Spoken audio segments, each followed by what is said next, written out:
then what was scaling an AI company like this like? What were the easy parts? What were the hard parts? Um, you went from being based in London and having your team entirely there, to then making the decision to have a large part of the company in the Bay Area. And so, yeah, these kinds of decisions. Yeah, like I said, Yeah. what were the easy parts? What were the hard parts? How did you scale this AI company from your first few customers to raising $200 million? So this is just about 2015 where we had a basic product. It's only fair to say call it basic.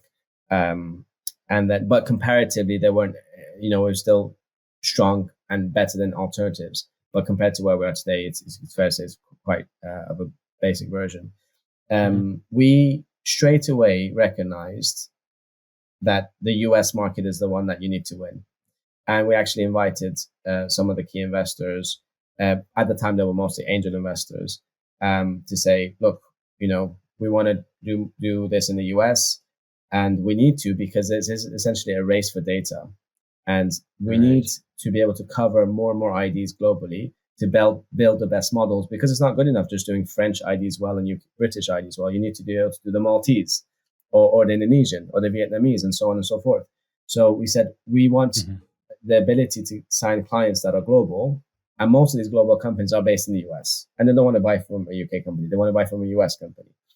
Right. And there was pushback. We were kind of told, look, the ballpark number is you have to get to 20 million in revenues before you should consider the US. At the time, our revenues was close. This is 2015. It was closer to like £20,000. So there's a little bit of a gap. But as it happens, most of my family are based in California.